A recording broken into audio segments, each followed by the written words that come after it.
Sir आज हम लोग इतिहास का चैप्टर नंबर 2 यानी कि समाजवाद एवं साम्यवाद ऑब्जेक्टिव देखेंगे। ठीक है, जो कि चैप्टर बाय चैप्टर ऑब्जेक्टिव को पहले हम लोग सॉल्व करेंगे, जो कि यहाँ से आपके एग्जाम में पूछने की संभावना अधिक होती है। तो चलिए स्टार्ट करते हैं। बस वीडियो को शुरू से अंत देखना है और पूरा अच्छे से देखना है और याद करते चलना है। ठीक है, तो चलिए शुरू करते हैं। हाँ, पहला प्रश्न है सर कि रूस में कृषक दास प्रथा का अंत कब हुआ। रूस में कृषक दास, ध्यान रखेंगे, कृषक दास प्रथा का अंत कब हुआ। तो याद रखेंगे ऑप्शन नंबर ए हो जाएगा 1861 में, ऑप्शन नंबर ए। उसके बाद दूसरा प्रश्न है रूस में जार का अर्थ क्या होता था। रूस में जार का अर्थ क्या होता था। सर ध्यान रखेंगे, जार का मतलब हो गया डी, यानी कि रूस का सम्राट, option number D.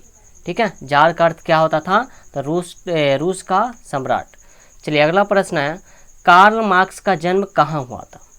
Karl Marx का जन्म कहाँ हुआ था। तो सर ध्यान रखेंगे उनका जन्म जर्मनी में हुआ था, ऑप्शन नंबर बी हो जाएगा।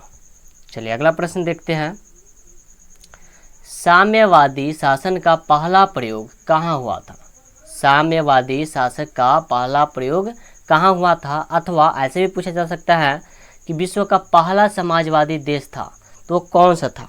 ठीक है सर, ध्यान रखेंगे तो रूस, ऑप्शन नंबर याद रखना है ए हो जाएगा रूस। चलिए अगला प्रश्न है निम्नलिखित में कौन यूरोपियन समाजवादी नहीं था। कौन यूरोपियन समाजवादी नहीं था, ये बताना है, ध्यान रखेंगे। ठीक है सर, इसका ऑप्शन की बात करें तो ऑप्शन नंबर हो जाएगा सी। ठीक है, Karl Marx, option number C. चलिए अगला प्रश्न की बात करते हैं वार एंड पीस, ध्यान रखना है इसको, वार एंड पीस किसकी रचना है सर। वार एंड पीस किसकी रचना है। सर ध्यान रखेंगे ऑप्शन नंबर बी होगा टॉलस्टॉय। ठीक है, ऑप्शन नंबर बी हो जाएगा। चलिए अगला प्रश्न है बेल्शेविक क्रांति कब हुई। बेल्शेविक क्रांति कब हुई सर। तो ध्यान रखेंगे ऑप्शन नंबर हो जाएगा बी, नवंबर 1917, ऑप्शन नंबर बी। ठीक है, चलिए अगला प्रश्न है लाल सेना का गठन किसने किया था।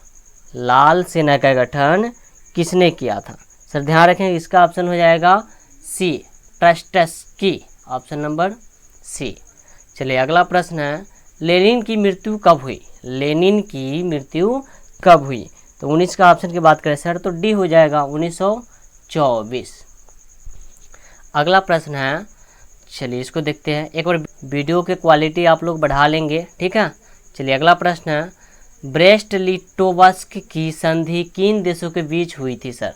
तो ध्यान रखेंगे यहाँ पे ऑप्शन हो जाएगा डी, रूस और जर्मनी के बीच। किसके किसके बीच, तो रूस और जर्मनी के बीच, यानी कि ऑप्शन नंबर डी हो जाएगा। चलिए अगला प्रश्न है रूस का पहला समाजवादी कौन था, ये बता सकते हैं आप लोग। रूस का पहला समाजवादी कौन था सर। तो ध्यान रखेंगे इसका ऑप्शन हो जाएगा तो प्लेखानोवा, प्लेखानोवा, ऑप्शन नंबर बी। चलिए अगला प्रश्न है रासपुतीन कौन था। रासपुतीन कौन था सर। रासपुतीन कौन था। तो ध्यान रखेंगे ऑप्शन नंबर ए होगा भ्रष्ट पादरी, ऑप्शन नंबर ए होगा भ्रष्ट पादरी। चलिए अगला प्रश्न है नई आर्थिक नीति कब लागू हुई। नई आर्थिक नीति कब लागू हुई सर। 1921 में, ऑप्शन नंबर ए होगा इसका। याद करते चलेंगे सभी कोई, एक बार वीडियो को लाइक कर देंगे सभी कोई। चलिए अगला प्रश्न है दास कैपिटल की रचना किसने की। ये याद रखना, दास कैपिटल, इसकी रचना किसने की सर। तो ध्यान रखेंगे इसका ऑप्शन हो जाएगा Karl Marx, option number D हो जाएगा। चलिए अगला प्रश्न रूस के सम्राट को क्या कहा जाता है। रूस के सम्राट को क्या कहा जाता है सर, रिपीट क्वेश्चन है, तो ऑप्शन नंबर बी हो जाएगा जार। ठीक है, ऑप्शन नंबर क्या होगा सर, तो बी हो जाएगा जार। ठीक है, चलिए अगला प्रश्न है मजदूर दिवस कब मनाया जाता है। मजदूर दिवस याद रखना है, मजदूर दिवस कब मनाया जाता है सर। इसका ऑप्शन की बात करें तो 1 मई को, ऑप्शन नंबर बी हो जाएगा। ठीक है, चलिए अगला प्रश्न अंतर्राष्ट्रीय महिला दिवस कब मनाया जाता है। अंतर्राष्ट्रीय महिला दिवस कब मनाया जाता है सर। तो ध्यान रखेंगे 8 मार्च को। कब मनाया जाता है, तो मार्च में 8 मार्च को, ऑप्शन नंबर डी हो जाएगा। उसके बाद है अगला प्रश्न समाजवादियों की बाइबिल किसे कहा जाता है। समाजवादियों की बाइबिल किसे कहा जाता है सर। तो ध्यान रखेंगे इसका ऑप्शन हो जाएगा ए हो जाएगा, यानी कि Das Kapital, option number A Das Kapital. चलिए अगला प्रश्न याद करते चलेंगे सभी कोई। कार्ल मार्क्स ने किसके साथ मिलकर कम्युनिस्ट घोषणा पत्र प्रकाशित किया? कार्ल मार्क्स ने किसके साथ मिलकर कम्युनिस्ट घोषणा पत्र प्रकाशित किया सर? तो ये ध्यान रखेंगे, इसका ऑप्शन हो जाएगा Engels, option number C, Engels, option number C. चलिए अगला प्रश्न है, जार निकोलस द्वितीय की पत्नी जरीना किस देश की राजकुमारी थी? ध्यान रखेंगे, जार निकोलस द्वितीय की पत्नी जरीना किस देश की राजकुमारी थी सर? तो ध्यान रखेंगे ऑप्शन नंबर सी हो जाएगा, ब्रिटेन, ऑप्शन नंबर सी होगा। अगला प्रश्न, साम्यवादी घोषणा पत्र यानी साम्यवादी घोषणा पत्र के लेखक थे, ये बताएंगे आप लोग। साम्यवादी घोषणा पत्र के लेखक थे सर, तो यहाँ पे ऑप्शन नंबर क्या होगा? कार्ल मार्क्स एवं एंगल्स, हाँ ऑप्शन नंबर डी हो जाएगा। ठीक है, चलिए ऑप्शन नंबर डी होगा। अगला प्रश्न है, निम्नलिखित में से किसे साम्यवाद के संस्थापक के रूप में माना जाता है? देखिए यहाँ ऑप्शन को अच्छे से देखिए और बताइए सर। इसका ऑप्शन की बात करें तो ऑप्शन नंबर क्या होना चाहिए? तो डी हो जाएगा, कार्ल मार्क्स। ठीक है, ऑप्शन नंबर डी हो जाएगा। चलिए अगला प्रश्न देखते हैं। अगला प्रश्न 23 number, Das Kapital, repeat question है सर, दास कैपिटल का प्रकाशन किस वर्ष हुआ था? दास कैपिटल का प्रकाशन किस वर्ष हुआ था सर? तो ध्यान रखेंगे 1867, 1867। ठीक है, यानी कि 867, 1867, 1867, ऑप्शन नंबर सी हो जाएगा। उसके बाद है, रूस की बेल्शेविक क्रांति का नेतृत्व किसने किया? रूस की बेल्शेविक क्रांति का नेतृत्व किसने किया सर? तो ध्यान रखेंगे, इसका ऑप्शन नंबर सी हो जाएगा, लेनिन, ऑप्शन नंबर सी। अगला प्रश्न है, बहुत इंपॉर्टेंट प्रश्न है, इसको आप सब्जेक्ट भी याद रखेंगे। ठीक है, खूनी रविवार किसे कहा जाता है? खूनी रविवार किसे कहा जाता है सर? तो ये ध्यान रखेंगे, ऑप्शन नंबर क्या हो जाएगा? 1905 ईस्वी के रविवार को, ऑप्शन नंबर सी हो जाएगा। ठीक है, चलिए अगला प्रश्न देखते हैं। बेल्शेविक दल का कार्यक्रम, बेल्शेविक दल का कार्यक्रम अप्रैल थीसिस किसने लिखा?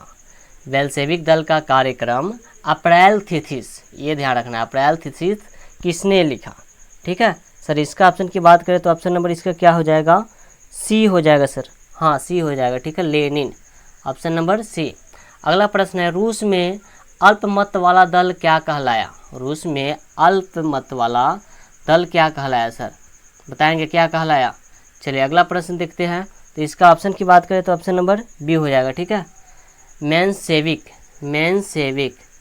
चलिए अगला प्रश्न, अंतर्राष्ट्रीय महिला दिवस की घोषणा किस संस्था ने की? अंतर्राष्ट्रीय महिला दिवस की घोषणा किस संस्था ने की सर? तो इसका ऑप्शन की बात करें सर, ऑप्शन नंबर संयुक्त राष्ट्र संघ, ऑप्शन नंबर बी हो जाएगा, संयुक्त राष्ट्र संघ। अगला प्रश्न है, रूस में प्रतिनिधित्वात्मक संस्था ड्यूमा का गठन कब हुआ? रूस में प्रतिनिधित्वात्मक संस्था ड्यूमा का गठन कब हुआ सर? यहाँ पे ध्यान रखेंगे, ऑप्शन नंबर इसका सी हो जाएगा, 1905 में, जब रबी खुनिवार हुआ था, यानी कि ऑप्शन नंबर सी। चलिए अगला प्रश्न है, किस संधि के तहत रूस प्रथम विश्व युद्ध से बाहर हो गया? चलिए किस संधि के तहत सर, यहाँ पे बताना है, तो ध्यान रखना, ऑप्शन नंबर हो जाएगा ब्रेस्ट लिटोवस्क की संधि, ऑप्शन नंबर बी। याद करते चलेंगे, वीडियो को एक बार लाइक कर देंगे और चैनल पर नया है तो फिर सब्सक्राइब कर लेंगे। ठीक है, चलिए लास्ट प्रश्न, वैज्ञानिक समाजवाद का जनक किसे माना जाता है? वैज्ञानिक समाजवाद का जनक किसे माना जाता है सर? तो ध्यान रखेंगे, इसका ऑप्शन क्या हो जाएगा? तो ऑप्शन नंबर सी हो जाएगा, Karl Marx, option number C. ठीक है, चलिए फिर मिलते हैं अगले वीडियो में।